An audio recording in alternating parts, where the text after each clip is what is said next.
Échec au doute, Paul Little. Le christianisme est-il rationnel? Qu'est-ce que la foi? Demandait un instituteur à ses élèves. La réponse vint, rapide comme l'éclair. C'est croire qu'une chose est vraie tout en sachant qu'elle est fausse. Assimiler ainsi la foi à la naïveté reviendrait à ne pas considérer le christianisme de manière objective.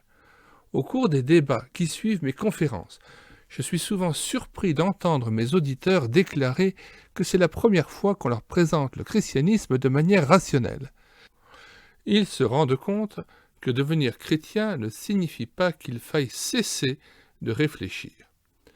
Nous vivons dans un monde en perpétuelle évolution et de plus en plus sophistiqué. Il ne suffit pas de savoir ce que l'on croit, mais aussi comprendre pourquoi l'on croit. Le vrai et le faux ne dépendent pas de notre opinion personnelle, et croire qu'une chose est vraie ne suffit pas à la rendre telle. Le christianisme n'échappe pas à cette règle. Deux fausses conceptions du christianisme apparaissent de nos jours. La première rejette tout aspect rationnel, et la seconde ne perçoit en lui qu'un fruit de la raison. Beaucoup de gens se méprennent sur Colossiens 2:8. Prenez garde que personne ne vous fasse prisonnier au moyen des arguments trompeurs et vides de la sagesse humaine qui s'appuient sur les enseignements transmis par des hommes, sur des éléments spirituels du monde, et non sur le Christ. Leur interprétation tend à faire croire que le christianisme, sans être irrationnel, est pour le moins non rationnel.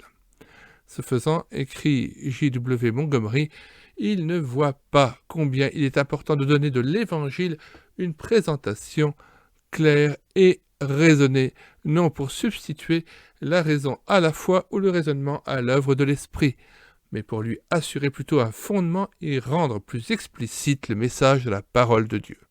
Ainsi les hommes la considéreront-ils vraiment comme l'instrument de l'Esprit de Dieu capable de les convaincre au travers de son message. Fin de la lecture de ce passage de présentation de l'ouvrage de Paul Little, Échec au doute, que vous pouvez télécharger en vous rendant sur le site médiathèquechrétienne.fr ou en cliquant sur le lien dans le commentaire de cette vidéo, vous donnant directement accès à la page de téléchargement de l'ouvrage. Nous mettons aussi le plan de cet ouvrage dans les commentaires de la vidéo. N'hésitez pas à vous rendre dans la page d'accueil du site médiathèquechrétienne.fr afin de vous rendre compte de la richesse et de la variété des œuvres qui vous sont proposées en téléchargement gratuit, afin de pouvoir faire revivre des œuvres épuisées et non rééditées de la littérature chrétienne. Bonsoir à tous et à bientôt.